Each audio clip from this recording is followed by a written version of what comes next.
Dice Juan Jauregui, a los filósofos a veces se les ocurren ideas o creencias innovadoras, como cualquier persona. ¿Es posible recomendar alguno en que sus escritos tengan también un extraordinario valor literario? Mira, escribía muy bien Bertrand Russell, que tenía algunas ideas agudas y otras ideas malísimas. Como educador era una barbaridad y abrió escuelas y toda la onda. Pero él escribía muy bien, pero yo prefiero sus cuentos. Él dijo una vez que le habían dedicado, creo que los primeros 60 años de su vida a la filosofía, ahora iba a dedicar el resto de su vida a otra forma de la ficción. Él sabía que les estaba viendo la cara a todos.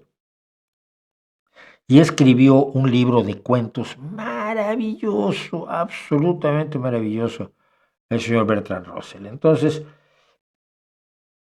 el problema es luego, pues, cuando escribes como escritor, pues ya no escribes como filósofo, o cómo es esto. Cuando escribes, cuando Camus escribe El extranjero, está escribiendo como filósofo, está escribiendo como novelista. Yo no lo sé, porque ya a estas alturas he descubierto que nadie puede definir lo que es filosofía y nadie puede definir lo que es una reflexión filosófica. Si yo hago una reflexión cualquiera, si llama la atención, viene corriendo alguien y me dice, una reflexión filosófica. Y yo, ¿por qué? ¿Qué hice yo para que fuera filosófica, no? El problema es que se han puesto de malísimos. Siempre que hablo de filosofía se ponen de malísimas los filósofos, los filosofólatras y los filofilósofos. O los que son en general, pues los filosofistas. Entonces, yo recomendaría, es que libros escritos por filósofos, pienso en una novela como El extranjero de Albert Camus. Albert Camus es considerado filósofo, pero es una novela.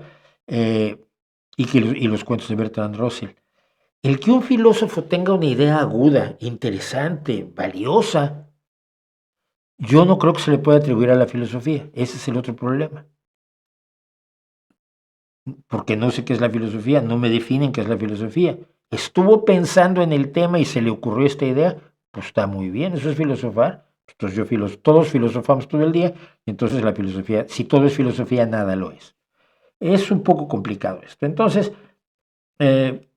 no, las creencias innovadoras de los filósofos no son producto de la filosofía necesariamente, del mismo modo en que las ideas innovadoras y originales y apasionantes de los novelistas no son producto de la literatura, son producto de su forma de ver el mundo, ¿no? En fin, me van a reñir aquí de todos modos.